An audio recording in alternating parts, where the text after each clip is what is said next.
Hey, community group leaders and teachers, I hope you're doing well and having a fabulous day. Hey, welcome to this week's Leadership Minute. This is one more tool that we can have in our tool belt to lead more effectively.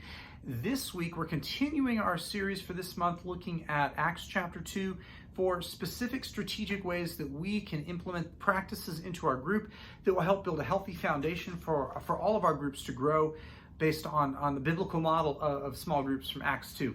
As we observed last week in Acts chapter 2, the early Christians did four things when they met together in large groups and in small groups.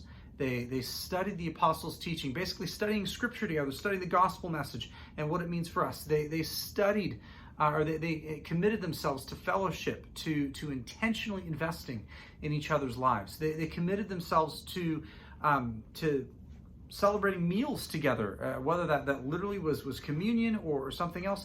They intentionally broke bread together, and as a part of that, they celebrated what Jesus did in and through their lives. They also committed to praying together. And it's that last piece that I want to talk about today, praying together.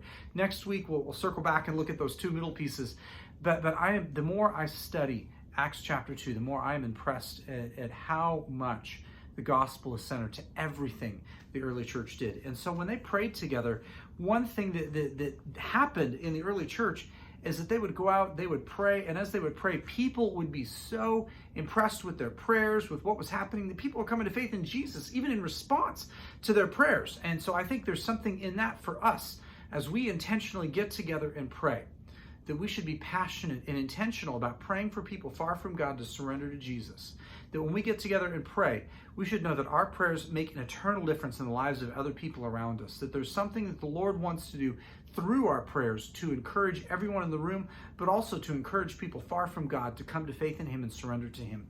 Even because of the last 2 weeks in the life of our church, we've had 7 people that have publicly said, yes, I need Jesus in my life. I need to recommit my life to Jesus, or I need to make Jesus the Lord of my life for the first time, and publicly demonstrated that through baptism in response to the weekend messages that Darren preached and I preached. I love seeing that transformation. That only comes as we continue to pray and ask God to do what only He can do in the lives of people we know who are far from God. And so I want to challenge you, to challenge everyone in your group, to intentionally set aside time each week when you gather together for community group time to pray for people who are far from God. God does something with that and wants to do something with that. Now, if you have any questions about this particular component of what the early church did or anything else going on in the life of the church, please feel free to reach out to me. I want to do everything I can do to equip you with more tools to grow as a leader, as well as for our community groups to be the community groups God hopes and designs for them to be.